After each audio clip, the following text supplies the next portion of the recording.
What's up, people? You're listening to Mac and D's. And today, I want to talk about the shooting death of rapper Nipsey Hussle and what I find to be fundamentally disturbing about it. But first, and for the record, I want to say that I never heard of Nipsey Hussle until some days ago, because it's been all over YouTube and in the mainstream media. I really don't keep up with the newest rappers out there, so throw me a bone here. Anyway, I'm not going to talk about Nipsey Hussle himself.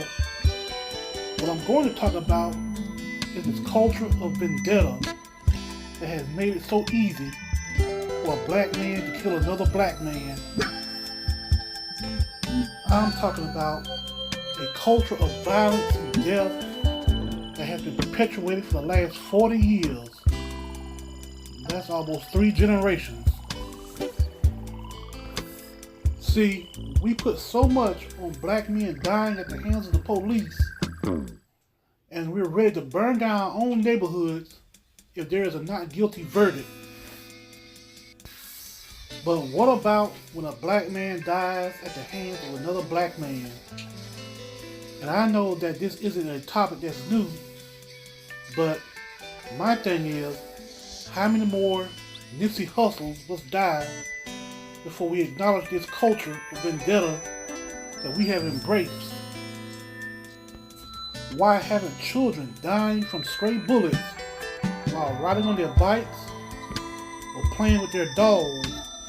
Cause ignorant niggas can't let stupid shit go. Being enough to say, hey, we have to put a stop to this senseless culture of vendetta. Which I must ask, when will black lives start to matter to black people? And what's even more disturbing is that the next generation of children are growing up in a culture that dictates that any beef, any disputes, any offenses, or any disrespect, no matter how major or minor, must be dealt with violence or death. Or when you have to deal with some nigga, it's kill or be killed. Because if you shoot him and don't kill him, then he's going to come back to kill you. And he's not going to show you the same mercy that you've shown him. Now, let me ask another question. Is this the culture you want the next generation of our children to grow up in? Seeing people shot dead in the streets, lying in a pool of their own blood, seeing someone getting beaten within an inch of their lives. Just because many of us had the misfortune of growing up seeing this, why would we want our kids to grow up in this chaos? And you know what?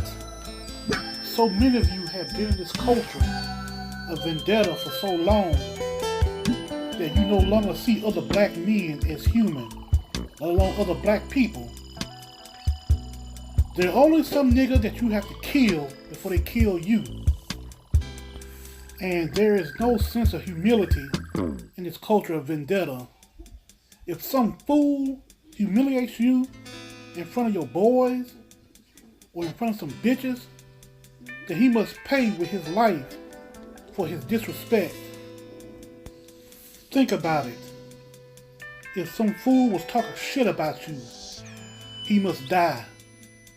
If some fool accused you of being a snitch, he must die.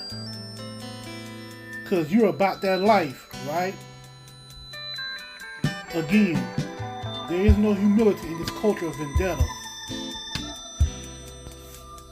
See, the white boys fight at clubs and bars all the damn time. But the difference between them and niggas is that the white boys will take their ass whooping and go the fuck home. Not niggas, cause niggas want retribution, cause you have humiliated them in front of people.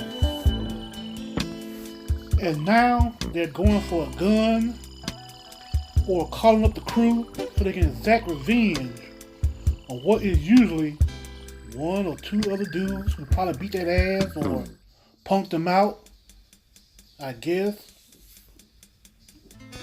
Because there is no tolerance for defeat, and there is no acceptance for getting your ass handed to you by some nigga.